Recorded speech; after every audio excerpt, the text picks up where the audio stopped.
My darling, you the headband, you are different gravy! Welcome back to another episode of Red Tinted Glasses. What a week it's been, Callum. Launched our own Twitter page at RTG_podcast and YouTube channel, Red Tinted Glasses. Lots of support for last week's episode as well. Phenomenal. I know, it's all gone great. Buzzing, this is the first podcast on the new channel, obviously, which if you subscribe to, and my personal channel, which the old podcast used to be on, and then just tweet us the screenshots of that, then you've got a chance of winning 100 Ryan Hedges stickers after his goal. What more could you want? What's not to like about Ryan Hedges stickers? Exactly, and also I'll leave the link in the description if you want to buy them instead from Callum Melvin. Perfect. And we should also give a shout out to our number one fan at Beast_AFC. Sorry, apart from me and Callum, there's no additional babes this week. I know, he must be gutted, but I mean, what more could you want? I know, right? I've even improved my lighting so I don't look like Voldemort this week. I know, we're treating them. We're going places. So this week we'll be looking back at the game at the weekend, crazy 3-3 draw against Celtic, and looking forward with some excitement, trepidation maybe to the cup semi-final.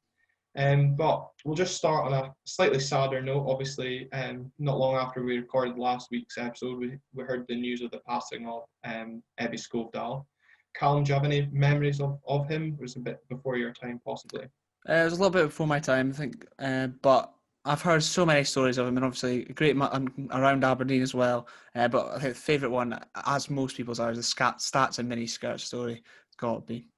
Yeah, he was the first manager that I knew when I was supporting Aberdeen, kind of moved into the city in 2002, so towards kind of the end of his reign. But, you know, his team was entertaining, if not always getting the results. And I think from speaking to a lot of people about Ebby and seeing the stories online, you know, the team might not have been great, but there was certainly a entertainment there, and there was a bond between that set of players and fans, and obviously gave a lot of the younger players coming through, Kev McNaught and Russell Anderson, their first chances in the squad. So yeah, rest in peace, Ebby.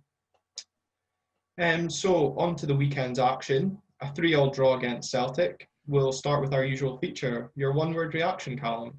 This week, it's probably more positive than I thought it was going to be. My word is encouraging. Yeah. It's just thought it was actually, I was very happy with it, most of it, let's be honest. And it gives me good hope going into the semi-final as well. What about your word, Glenn? More based on the second half, because I think I said to you we needed to lie down after that, was breathless. I just didn't know where to start at full time. Didn't really know if we should be, I think, kind of touching on your word a little bit, I was encouraged overall, especially, you know, when we went 3-2 down. I kind of expected the heads to drop potentially, but fair play, we showed a lot of determination and fighting amongst the team, and we came back and got the point in the end. And it takes us on nicely to the next. Our first link is a question that was submitted by Keith Monroe, a good regular viewer of the show. He asked, do we feel if it was 2 points dropped or was it 1 point gained in your opinion? My initial reaction was that it was 2 points dropped. That's what I thought originally, because I felt like they were there for the taking. We could have beaten them, but it is definitely a big positive going into the game on Sunday. But I did feel like we dropped 2 points rather than gained one. Interesting, because at full time, my initial reaction was that was a point gained, just because at 3-2, I think I'm just so used to Aberdeen mentally collapsing against Celtic in those situations. I'd almost resigned ourselves to we'd lost the game, but I think it was you that had said, like, how the hell are we losing this game and potentially coming away with nothing? So, you know, credit to the players for, you know, fighting back and getting that draw. Yeah, definitely. I think that's sort of something, that's a good point you raised. When it went 3-2, I was just resigned to the fact, oh, we've lost it now. It's Here we typical go Aberdeen. again. Yeah, that's fair. Yeah, you make a good point there. So we'll take it back to the start when the team news was announced. Dylan McGee got a start in the team, and that saw Ross McCrory drop into defence playing wing back. Do you feel we were kind of hampered by that tactical decision? And obviously McGee ended up going off injured, allowing McCrory into midfield again. Do you think we, you know, obviously at the start, do you think that affected our initial play, and then when he went off, we improved? I think maybe that's probably the case, but I can understand the decision making behind it in putting a more defensive minded player in at right wing back rather than Hedges, who'll bomb forward, cut inside, maybe out of position. It did make sense, but we did definitely look better with McCrory in midfield, as has been most of the case for most of the season so far. Mm-hmm.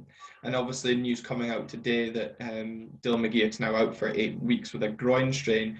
That'll be a bit of a loss to us, because in these kind of midweek games, he's filled a position. He's a good experienced squad player to have. Yeah, definitely. He's basically ideal as the sort of backup centre midfielder because he's got the quality to come in, and it doesn't really look like it's too much of a downgrade. Whereas, like with Funso Ojo, you can tell he's not a starter. Mm-hmm. It's a bit more obvious that way. Yeah, and there's been rumours of Liam Burke potentially being signed, potentially fill the gap in there left by McGeough. Don't really know too much about him. Potentially just another strength and depth option, I suppose. Yeah, knowing our luck, by the time we put this out, it'll probably be confirmed. That would just be typical of us. But I guess with sort of McGeoch, especially now out injured, he's only 21 as well, so he's probably going to improve.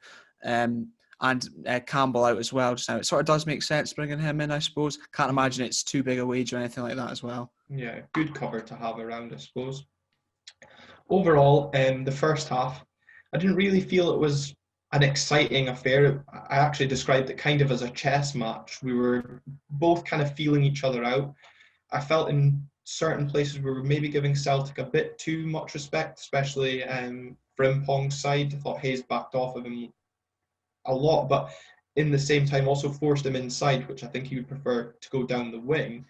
Do you feel, though, obviously went in 1-0 up, do you think that was a deserved half-time lead? I think so. I don't think we can Celtic can have too much complaints about that. It definitely suited us. Whenever we play Celtic or Rangers, I always feel like if we go in level at half time, especially if you've got a clean sheet, they've not even scored, then you've definitely got a chance. So I was completely content with getting in at 0-0. The fact we ended up 1-0, I was absolutely delighted with. I was like, that's the game won. I'm buzzing. But I think I don't think they can have too many complaints. But that's probably the red tinted glasses coming into play. Yeah. Nice. Thanks. It's funny, we both actually text each other and said, I would have just taken 0-0 at half time. That's all the way we're used to against Celtic. We're not used to be winning at half time against them. But I mean, it was a penalty for me. I don't know about you. I think it was a penalty. It was a penalty, but Ferguson was extremely clever in the way he just shoved his body in to get the contact from Encham. But I don't think anyone can have any complaints, despite Neil Lennon's best efforts, I'm sure. Yeah, I mean, but that's something that we need, that little bit of tactical know-how to win these decisions against so-called bigger teams like Celtic and Rangers. Just that little bit of cleverness and win these decisions. But I think at halftime, most Aberdeen fans in the back of their mind will have been aware there was going to be a backlash from Celtic, or the so-called rocket up the rear end at halftime from Neil Lennon. And Celtic, in fairness to them, they did kind of come out all guns blazing. Do you think that was coupled with us sitting back a little bit, or? I think Neil Lennon will have been a very unhappy man at halftime. And I think pressure maybe getting to him as well, so it probably made it even worse.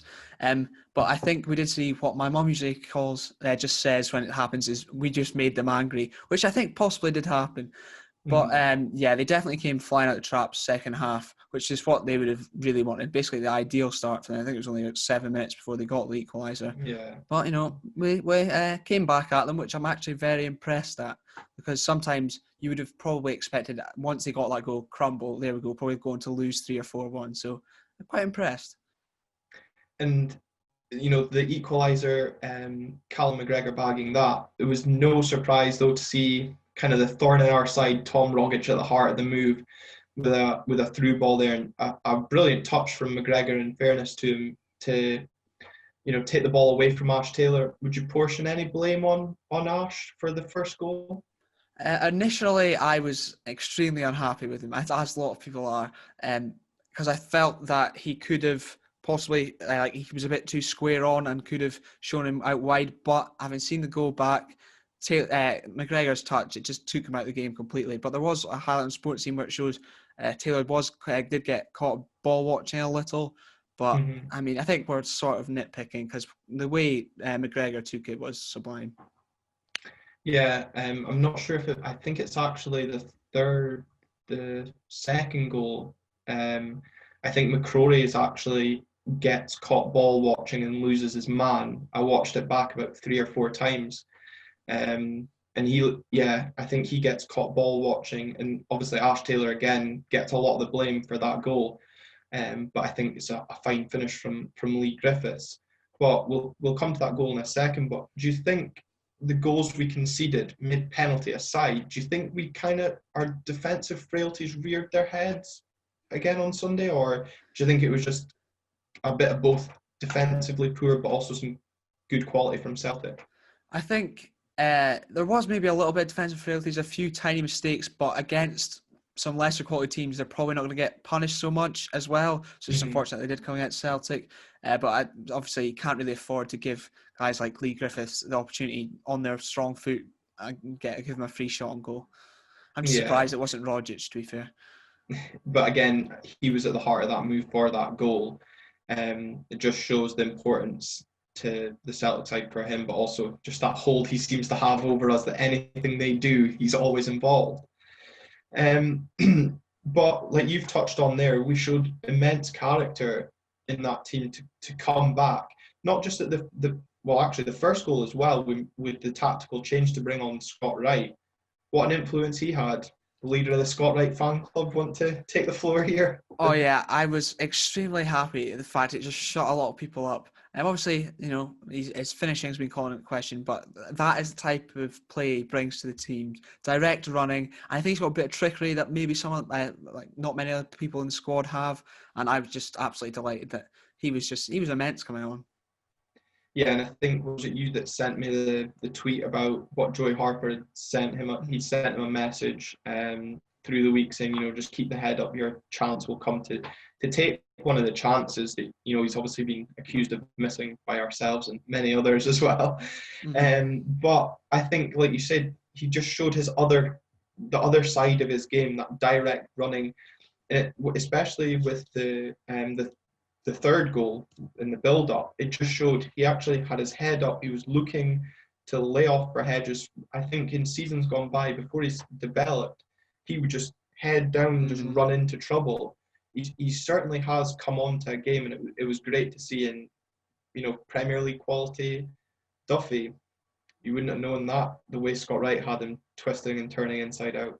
Exactly, and he nutmegged Scott Brown as well on there for that as well. But just before we move on, I'm probably going to mention it later on, but McInnes with this forgetting the stoppages rule, it frustrated me so much at the time. Could you imagine if he threw on Scott Wright before checking if Edmondson could carry on, and then we had to make the other sub using all three stoppages? Could you imagine if something ridiculous happened, like Joe Lewis got sent off or something, and like Ross McCrory had to go in goals because we had no substitutions left? It just made me so angry. It was so amateur. It was unbelievable. Well, I was a way to come on to that point, but I've let you have your rant now already. Another player we obviously saw get minutes on Sunday due to injury to Watkins was Sam Cosgrove. Ryan Edmondson's injury also um, led to Scott Wright coming on, but both seem to be past fit for this weekend, which is obviously encouraging, but equally encouraging to see Sam Cosgrove back on the pitch. I definitely see him get through half an hour or so, and he looked bright. I noticed as well, he was sort of making near post runs when balls were coming in, as other strikers weren't doing that. I was thinking that is what we've missed. And he looked really eager to get a shot off as well. I was just very happy. And I think we're probably going to mention this, but I'm just going to rant now. For the foul. He did get pushed, but he went down too soft. If I came and pushed you like that, there's no way you'd be throwing yourself to the ground. And there's not a chance he should have done it in his own half. If that's up the park, try and win a free kick in a dangerous area, then absolutely fine by me. But to go down like that instead of just holding up the ball and getting us at the park, so annoying. I was absolutely raging. We will come to it, but I'm just going to say that is a foul every other day of the week if the player that went down was wearing green and white. I think you're probably right with that. But at the same time, he needs to sort of have that in his mind and be a bit more streetwise and just hold up the ball and maybe lay it off to someone else. It's just because okay, he pushes him, but at the same time, it's not enough to go down, and he goes down and he's throwing his arms up in the air. Just get back up and get back on with it. Duffy Sorry. knows straight away when Cosgrove goes down, he's expecting a foul as well. And people say we agree too often, so I'm glad we finally found something that we can disagree on. It really But annoyed me. you made the point there about him making near post runs, which was obviously dragging the Celtic defence out with him, allowing, driving runs in from Ryan Hedges and maybe Ferguson as well. But he had a couple of chances, a brilliant chance at 2-1, which I really feel a match sharp Cosgrove would have probably done better with. And I think he'll be disappointed not to bury the chance, which ultimately we then got the penalty with. Do you think, though, getting a few more games in, though, we will start seeing him hitting the back of the net? Yeah, definitely. It's just promising signs. I think I definitely agree with the McLennan one, and then the one where like Laxalt kind of like he's on the deck and then somehow just flicks it away. And I think he probably should have done better with those. But it is encouraging to see him get half an hour and to see him sort of so confident after such a long injury as well. Yeah, definitely happy with him. Yeah, I noticed McInnes's comment about Cosgrove saying when they played the bounce game, I think it was before the Celtic game, it looked like he hadn't played football in years, that he was that kind of uncoordinated. So at least he's now got some more minutes in him. Hopefully he's a bit more coordinated when we need him most.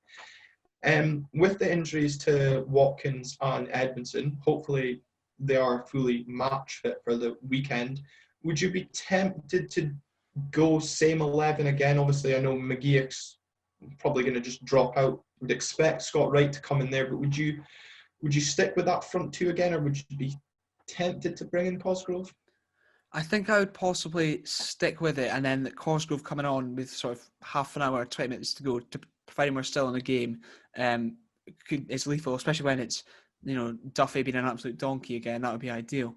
But also, I would possibly maybe think about not starting Scott Wright since he came on and had such an impact, and go with McLennan at right wing back rather than sort of Hedges or someone like that. Someone who maybe is a bit more defensive minded and also a bit more physical than Wright in a game like that. That's possibly what I would go with. So McGeoch out, McCrory in the midfield, and then McLennan at right wing back. That would be my idea. That's a very interesting point, because you've just taken the next question out of my mouth, and it was going to be, would you start Scott Wright based on the impact he had on Sunday? Because I actually think as well, obviously Celtic played Thursday night in Europe, maybe had a bit of tiredness towards last 20 minutes. Hampden's a big pitch. Could we see Scott Wright utilised as an impact sub again like he was on Sunday? And I think what you've just raised there is a very valid point on McLennan's defensive side. And obviously he offers pace going forward as well. So it's, good one, Callum. Thanks very much. All those years of Football Manager paying off now. Yeah. We've got to touch on the referee a little bit on Sunday. All three penalty decisions. Do you think they were correct? I know we've said the first one is. I would say he probably got all three of those penalty decisions right, but there was some, especially for the Celtic one, I suppose. I think Elyounoussi was already on the way down, but when the contact then comes from Hoban anyway, I think it's got to be given. There was a bit. It took a while to. I mean, he booked Mcgregor in the 8th minute, and then I think he had 4 fouls from then on, and especially giving away the penalty as well. That was a bit. I thought he maybe could have got a red card for that. And I mean, Duffy was getting away with some wild assaults as well. He had a very mixed game. I think he got 3 penalty decisions right, but not much else. Yeah, I mean, that was what I was going to say, is how did Callum McGregor stay on the pitch? There was a couple of free kicks he conceded on the edge of the box. I mean, I don't know if it was him that was tasked of man marking Hedges, but it seemed he was just targeting Hedges' Achilles every time. But as soon as he gives away that penalty, that has got to be a booking, and I think he's very lucky. Scott Brown's incident with Scott Wright, the person in the SFA obviously said it's no action to be taken. Compliance officer is the word I'm looking for. I kind of didn't really see too much in it. I don't know, like, if there is the much intent that some people are shouting from the rooftops there being, but I do know equally that if it was the other way around, there probably would have been some reverse action taken. The one I am surprised at, though, is Duffy's challenge on Edmondson. I know he's kind of off the pitch. I think he knows what he's doing there by putting Edmondson into the barrier. I know Com's already given a free kick further up the pitch, but I'm surprised there was nothing done there. Yeah, and it wasn't even only that. There was the one on Joe Lewis as well, but he basically sort of smashed it down on his head Oh with his yeah. elbow as well. So it's just, I think that's probably Duffy's experience, but also I'm just thinking like with the Edmondson one especially, that is like just throwing him, basically lobbing him into the stand just about. And it could have been worse for Edmondson, to be fair, because I And that's think, just concrete he's going head first into. exactly, it could have been way, way worse for him. I'm surprised he's fit for the weekend, but I wouldn't be surprised if maybe he didn't start because it was like his sort of the back of his head, sort of neck, like hit. But yeah, I think Duffy probably does know what he's doing, but by going over and be like, "Oh, sorry, are you okay?" Immediately, it sort of looks like it's accidental. I think it's quite smart by him. So we're going to speak about kind of key players at the weekend who we think we should deserve a bit of a special mention. Lewis Ferguson, penalty, ice cool, especially in the 90th minute. Just one thing on that last minute penalty. Cosgrove's on the pitch as well. Ian Watson asked, were you surprised Ferguson took it over Cosgrove? I am glad Ferguson took it over, but I am a bit surprised. But Ferguson, with Cosgrove coming on the pitch, obviously Cosgrove's probably eager to get his first goal of the season. And the cojones of that man to step up and put it away so coolly, so late on, is absolutely sublime. And I think that, as well, not only that, showing his sort of bravery and he's like up for doing that late on, and also the experience he showed in the first half to win the first pen as well. You wouldn't think he's as young as he is, would you, at all? Not at all. And he's been named in the Scotland under 21 squad today. But I'll be interested to see if there's a promotion on the horizon to the full national team for him, because if he keeps performing the way he is, I think Steve Clarke's going to have a tough job keeping him out of that squad. Yeah, definitely. I think, well, I know it's not a Scotland episode, but the fact there is so many young midfielders coming through, that is very encouraging, especially given all the quality of the ones already in the squad. Buzzing. And I suppose we should actually shout out Ross McCrory and Conor McLennan also getting call-ups as well. But yeah, the penalty was so ice cool that Scott Bain just was frozen to his spot there. Just was Ferguson slots home.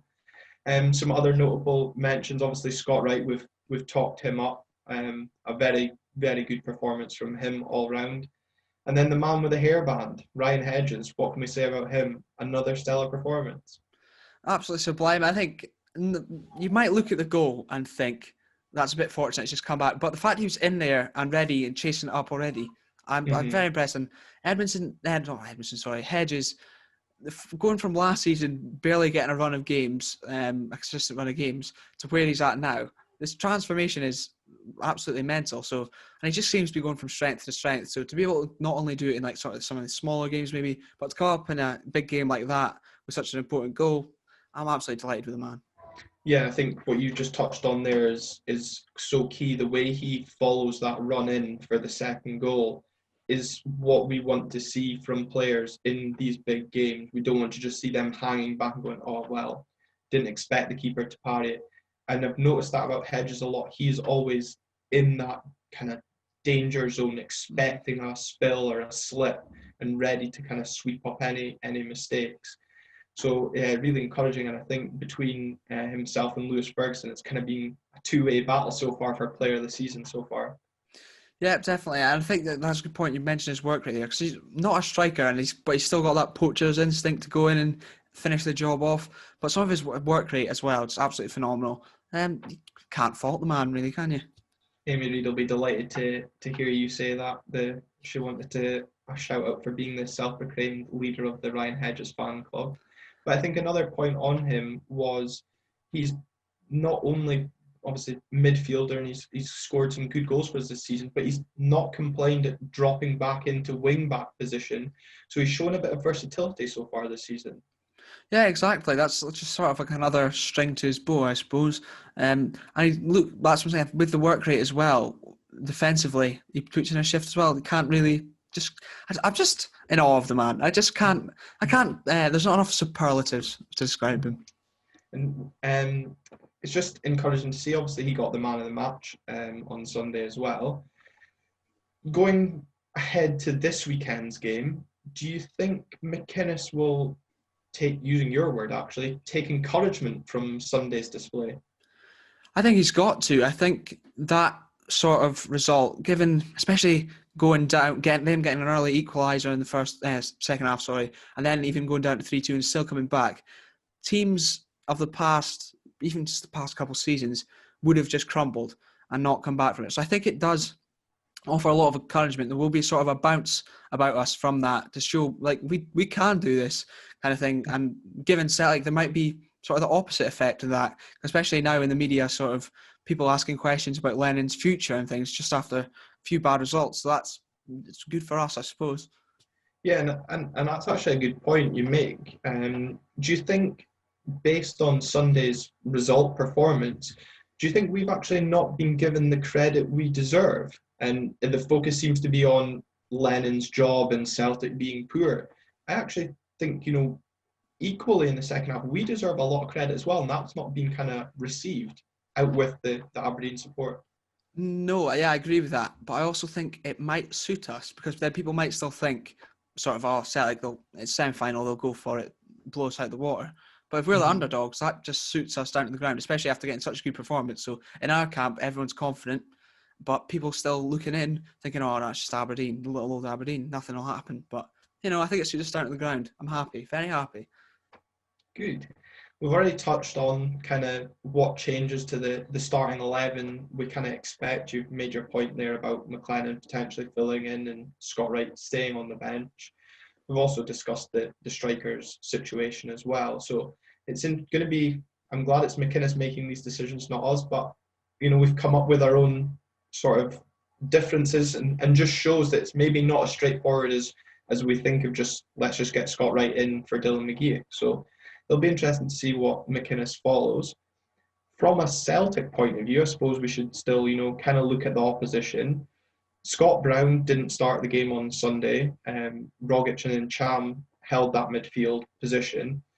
Do you think on Sunday Scott Brown's going to start the semi-final? I think with it being a semi-final, all his experience, I think they might bring him in, possibly going off performance-wise. I would think maybe for Cham, because I wasn't very impressed with him at all. And obviously he gave away the penalty too. But I think I wouldn't be surprised to see Scott Brown come in. I think because it's semi-final, obviously, and his experience, that won't help us. But also, I take encouragement from the way Scott Wright just absolutely danced by him. And that does give me encouragement, though. And I don't think Ross McCrory would shy away from a challenge with Scott Brown either in the centre of midfield, and same for Lewis Ferguson. But if Brown is coming back into that team, I'm going to hope it's for Rogic instead of Cham. Like you say, purely based on performance. I'd rather they went Cham instead. Equally, we've seen they've been affected by the COVID. Ryan Christie obviously played on Sunday. One player we haven't seen back since his positive test is Odsonne Edouard. Alvin Ajeti started on Sunday. Let's be brutally honest, didn't look particularly great at all. Nullified him. Lee Griffiths came on, scored a great goal on his left foot as he's normally used to doing. Do you think we'll see Griffiths or Edouard start, or maybe an Ajeti or Klimala? I think it'll maybe be Griffiths. I don't think they'll maybe bring Edouard straight in, but even if he's on the bench, that's just bad enough as it is. I would be very happy to see, especially Ajeti. I've not seen too much of Klimala. I don't think anyone really has. Ajeti didn't really see much, and I was thinking the other day, obviously West Ham have had a couple of good results, but you couldn't get anywhere near the West Ham team, and they're playing Mikel Antonio up front. It's not even a striker. So I'd be happy with Ajeti, but I think Griffiths will come in, especially after bagging the goal as well. And I'm very scared about that, to be fair. Yes, I mean, like we've already spoken about the national team. From that point of view, it's great to see him back. But from a Celtic Aberdeen point of view, it scares the life out of me because he likes the big occasion, and yeah, it just riddles me with fear that he's just going to rise to that challenge. But it'll be interesting. Obviously, we might gauge some kind of idea of how they go against Lille tomorrow night. Obviously, we're recording this on the Wednesday night, so hopefully, a few injuries and a tiring game for them. Lille just pass them off the park. That'd be ideal. Oh yeah, I take no shame in admitting that is exactly what I'm hoping for. Someone I saw spoke about donkeys in defence. Our donkey being Ash Taylor, Celtic's donkey being Duffy, and Sunday would be a case of whose donkey performs worse, so to speak. Would you be encouraged with Duffy starting again? Definitely. There's a couple of Celtic fans, and they are not happy with him so far. I think everyone sort of bought into, Celtic fan, he'll be coming in and win 10 from the Premier League, but he's not looked up for it, and he turns so slow, it's unbelievable. And for the second goal, Scott Wright just nipping in ahead of him, winning the ball. I hope Duffy keeps his place, and Ayer's not impressed me so much either. So, I'm delighted. For once, I'm saying GLEN'S may be the best of the bad bunch. Would you stick with our donkey in defence?